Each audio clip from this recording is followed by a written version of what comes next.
একজন নার্সের অসহায়ত্বের কথা বলতে চাই এবং হাসপাতাল কর্তৃপক্ষের অবহেলার বিষয়ে রাষ্ট্রের গুরুত্বপূর্ণ ব্যক্তিদের দৃষ্টি আকর্ষণ করতে চাই। গত 20 মে আপনাদের হয়তো মনে আছে, খুলনা মেডিকেল কলেজ হাসপাতালে অগ্নিকাণ্ডের ঘটনা ঘটেছিল। ঠিক অগ্নিকাণ্ড যেখানে ঘটেছিল তার পাশেই ছিল অপারেশন থিয়েটার এবং ওই অপারেশন থিয়েটারের যে ইনচার্জ তিনি হচ্ছে রিপা বাইন। গল্পটা রিপা বাইনকে নিয়ে, অসহায়ত্বের কথাটা নার্স রিপা বাইনকে নিয়ে। ওই ওটিতে 2 জন নার্স ছিল, রিপা বাইন এবং তার কলিগ নার্স শারমিন।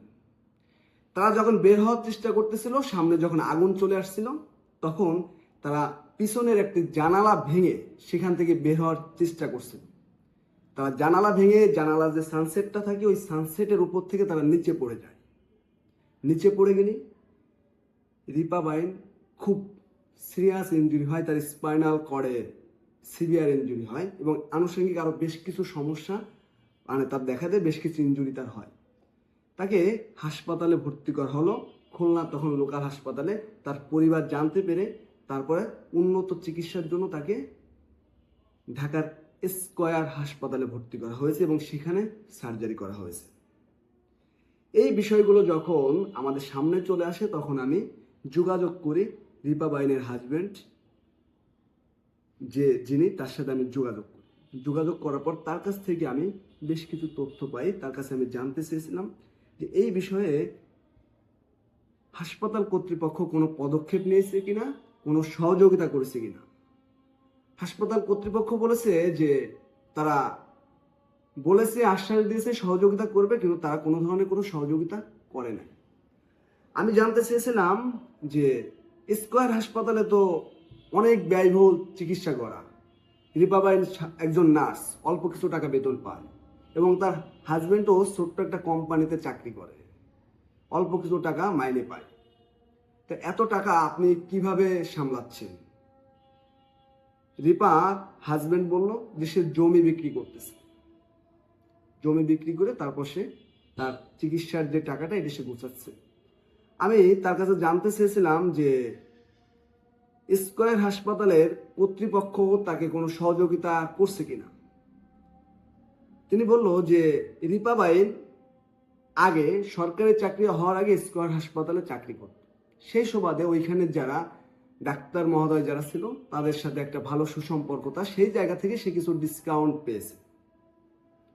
আমি রিপা বাইনের হাজবেন্ডের কাছে জানতে চেয়েছিলাম যে এর বাইরে আপনি অন্য কোনো জায়গা থেকে, নার্সিং এর সংগঠন, অন্য কোনো মানুষ, অন্য কোনো ব্যক্তি, কোথাও থেকে কোনো সংগঠন বা কোনো প্রতিষ্ঠান থেকে আপনি কোনো অর্থনৈতিক সহযোগিতা পেয়েছেন কিনা।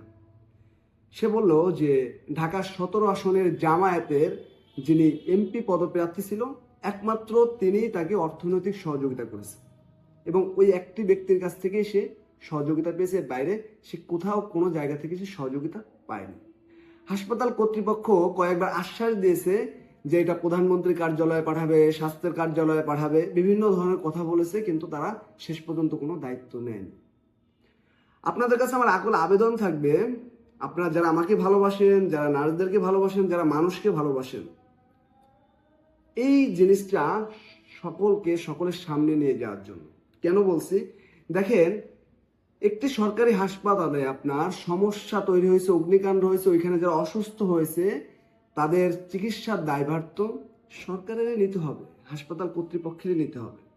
রিপা বাইনের সাথে আমি রিপা বাইনের হাজবেন্ডের কাছে জানতে চেয়েছিলাম, রিপা বাইনের সাথে যে নার্স ছিল, ওর যে কলিগ ছিল নার্স শারমিন, তার কি অবস্থা।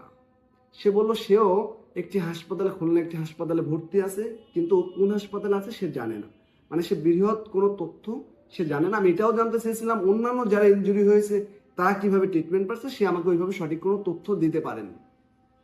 তো যখন অনলাইনে রিপার কথাটা চলে আসলো তখন আর কি আমি রিপার হাজবেন্ডকে ফোন দিয়েছিলাম, এই তথ্যগুলো আমি জানলাম। এখন আমি আপনাদেরকে বলতে চাই যে আমাদের স্বাস্থ্যে যারা আছে, দেখেন এরকম একটা ঘটনা ঘটলো, এটা তো হাসপাতাল কর্তৃপক্ষের দায়িত্ব ছিল তার নিজ হাতে, ঢাকা মেডিকেল হোক, প্রাইভেট যে কোনো হসপিটাল হোক, তার চিকিৎসার দায়িত্ব নেওয়া। কিন্তু এই বিষয়টার জন্য আমরা আজকে স্বাস্থ্যের যারা ঊর্ধ্বতন কর্মকর্তা আছে বা দেশের যারা ঊর্ধ্বতন কর্মকর্তা আছে তাদের দৃষ্টি আকর্ষণ করতে চাই। আপনারা যারা এই ভিডিওটা দেখতেছেন বা আমাকে দেখতেছেন, আমার কথা শোনেন, আপনাদের কাছে আমার একটাই অনুরোধ থাকবে যে আমাদের স্বাস্থ্যমন্ত্রী মহোদয় থেকে শুরু করে স্বাস্থ্য প্রতিমন্ত্রী, আমাদের মাননীয় প্রধানমন্ত্রী, আমাদের আমাদের প্রধানমন্ত্রীর যিনি স্বাস্থ্য সচিব একান্ত, এই ব্যক্তিবর্গ যারা আছে বা আমাদের যে স্বাস্থ্য অধিদপ্তরের অনেক পরিচালক মহোদয় আছে, তারা অনলাইনে খুবই অ্যাক্টিভ থাকে, তাদেরকে একটু মেনশন দিয়ে তাদের দৃষ্টিটা আকর্ষণ করে আমরা চাই রাষ্ট্র যেন নার্স রিপার পাশে দাঁড়ায়। পাশাপাশি এই ঘটনায় যারা যারা চিকিৎসা থেকে বঞ্চিত, রাষ্ট্রীয় সহযোগিতা থেকে বঞ্চিত, শারমিন আছে, শারমিন মতো তো হয়তো ওই হাসপাতালে আরো অনেক স্টাফ আছে, সকলের পাশে যেন দাঁড়ায়। এই কাজটা আমাদের করা প্রয়োজন। কারণ এক মিনিট চিন্তা করেন, এই রিপার কিন্তু 3.5 বছরের একটা বাচ্চাও আছে। সেই বাচ্চাটা নিয়ে আপনার কি অসহায় জীবনযাপনের মধ্যে সে আছে। সে জমি বিক্রি করে চিকিৎসা যে করার যে খরচ, সেটা তার স্বামীর যোগাতে হচ্ছে।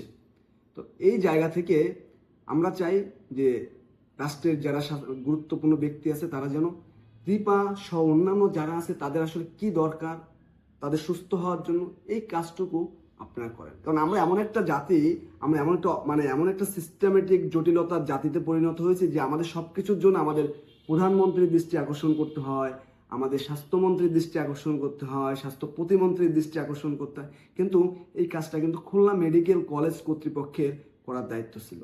তারা কিন্তু দায়িত্বে যদি অবহেলা করতো আজকে কিন্তু 20 দিন পার হয়ে গেছে, তাই কিন্তু করেন। আমরা কিন্তু সবসময় জন্য দেখে থাকি যে বিভিন্ন স্বাস্থ্যের অনেক সময় অনেক কর্মকর্তা কিন্তু এর আগে আমরা দেখছি যে অসুস্থ হলে তাকে কিন্তু তাৎক্ষণিকভাবে কিন্তু হেলিকপ্টার করে নিয়ে যাওয়া হয়েছে এবং তাই কিন্তু ঢাকা মেডিকেল বোর্ড বসিয়ে কিন্তু তার চিকিৎসার ব্যবস্থা করা হয়েছে। আমরা কিন্তু এগুলো দেখেছি। আমরা খুব মর্মাহত হই যখন আমরা এগুলো চিন্তা করি, আমরা এগুলো ভাবি। আমাদের অনেক পীড়া দেয় যে আমার বৈষম্য কেন আমাদের এখানে থাকবে, আমার পাশে কেন আমার রাষ্ট্র থাকবে না, আমার পাশে কেন আমার প্রতিষ্ঠান থাকবে না। রিপা সহ, শারমিন সহ অন্যান্য যারা হয়তো আজকে সেই যন্ত্রণা বা সেই কষ্ট তারা ভোগ করতেছে, আমি জানি না যে তাদের পাশে কেউ দাঁড়াবে কিনা। আপনাদের কাছে আকুল আবেদন, রাষ্ট্রের আপনারা যারা গুরুত্বপূর্ণ ব্যক্তি আছেন, আপনার কাছে আবেদন, রিপার খোঁজ নিন, রিপা সহ শারমিনের খোঁজ নিন, অন্যান্য যারা আছে তাদের খোঁজ নিন, তাদের পাশে দাঁড়ান। এটা রাষ্ট্রের কাছে দায়িত্ব, রাষ্ট্রের দায়িত্ব তাদের পাশে দাঁড়ানো। কারণ খুলনা মেডিকেল কলেজ হাসপাতালের অগ্নিকাণ্ড তো ওরা ঘটায় নাই, ওদের তো এখানে কোনো দায় নাই। কাজে এটা রাষ্ট্রীয় ব্যাপার। আবারও অনুরোধ করি, এদের পাশে দাঁড়ান, এদের যে অধিকার বা এদের সুস্থ করে তুলুন, এদের নিঃস্ব করেন না, চিকিৎসার নামে এদের নিঃস্ব করেন না। আবারও বিনীত অনুরোধ জানাচ্ছি।